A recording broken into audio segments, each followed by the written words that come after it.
In an age of battleships and big guns, little thought was given to the aircraft carriers, instead relying on battleships to win supremacy over the water. The first ships used for war were in ancient Greece and Persia, where the ships would come alongside each other as the soldiers would fight hand-to-hand at close range. For over 2,000 years, this style of battle reigned, all the way through the 17th century, when giant man-of-wars armed with up to 120 guns took over the seas. Naval warfare was dominated by shooting and being shot at close range. This tactic continued for centuries, and the race to build bigger guns and stronger ships was intensely competitive. This outdated concept was used throughout World War I, most notably in the Battle of Jutland, when 250 ships fought the biggest naval battle of the entire war, a battle revolving around battleships. This strategy was finally put to rest during the Second World War, when the course of battle revolved around the aircraft carriers' abilities to completely turn the tide of the fight.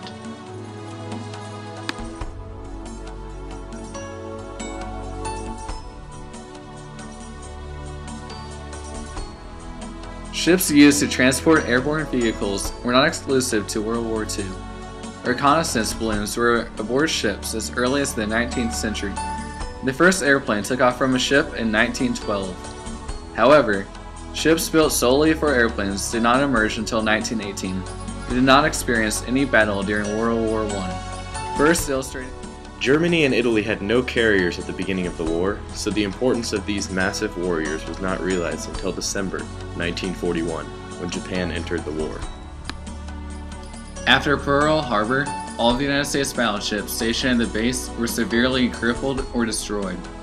Although this was devastating at the time, a new strategy emerged from the rubble. The United States was able to build bigger, faster, and better equipped battleships in order to protect the newly recognized power of the aircraft carriers. All of the United States aircraft carriers were away from Pearl Harbor during the attack, escaping damage altogether. Soon after the attack, these carriers were ready to strike back the Japanese. I fear all we have done is to awaken a sleeping giant and fill him with a terrible resolve. The American Navy became centered around aircraft carriers instead of battleships for the first time ever.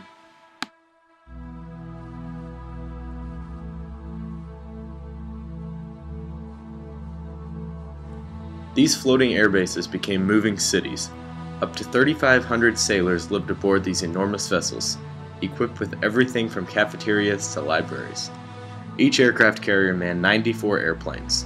25% were fighters, used to defend the fleet and protect the bombers and seamen while attacking, while the rest of the airplanes were bombers, launching either torpedoes, which would hit the water and glide under it to the target, or dive bombing from atop.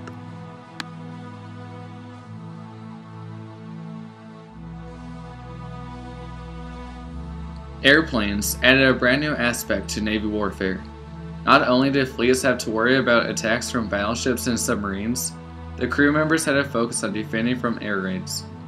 Aircraft carriers could launch attacks on enemy fleets from as far as 250 miles away, causing any fleet to be on the lookout at all times, no matter its current position.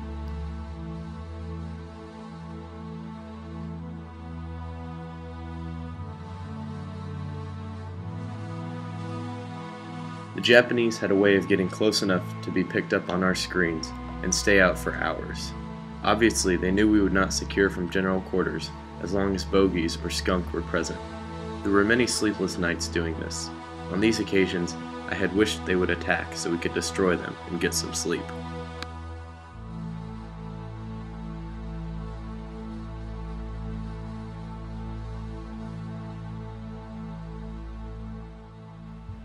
After the destruction of the Japanese aircraft carriers, the American carriers dominated the Pacific. The Japanese quickly realized this disadvantage and plotted to destroy the Allied aircraft carriers no matter the cost, first engaging the Allied carriers at the Battle of the Eastern Solomons. During this battle, the U.S. carriers' goals were to support the Marines, protect Henderson Field, and to combat and destroy any Japanese naval forces that arrived to support Japanese troops in the land battle on Guadalcanal, and did not expect the Navy battle which was to come. The two opposing naval forces, each equipped with two heavy carriers, headed at each other unknowing of the strength or location of their opponents. The forces continued launching spy planes which ultimately discovered the opposing forces. American aircraft took off from the USS Saratoga and Enterprise to attack the Japanese light carrier Ryujo, landing critical hits and sinking the ship, crippling the power of Japanese aircraft throughout the battle. While the attacking force was gone, the main Japanese force spotted the American vessels, launching a wave of fighters and bombers at the ships. The defense capabilities of the American Navy and the carrier's crew were able to fend off the attack, but the USS Enterprise got hit twice in the process, resulting in a fire which was put out quickly. The second Japanese wave went back empty-handed, as they could not locate the American Navy. The Americans won this battle, destroying more Japanese ships, aircraft, and aircrew than they lost, and delaying the Japanese attack on the island. This fight is just a glimpse into the actions aircraft carriers had to do in battle. Eventually, as the Allies moved from island to island in the Pacific, as a part of their grand scheme to eliminate Japanese occupation, the aircraft carriers proved to be an integral role in providing cover. In the Battle of the Philippine Sea, the Allied navies outnumbered the Japanese 15 carriers to 9. This discrepancy proved detrimental to the Japanese, as they lost nearly 6 airplanes for every one the Allies lost. The Japanese lost 6 carriers, 3 of which were sunk. 3 other Japanese ships were damaged as well. Throughout the entire day, the Americans did not lose any ships, due in large part to the defense with which the carriers' fighters were able to repel the Japanese time after time. This battle would make way for the capturing of the Marianas, islands within range of hitting the Japanese mainland.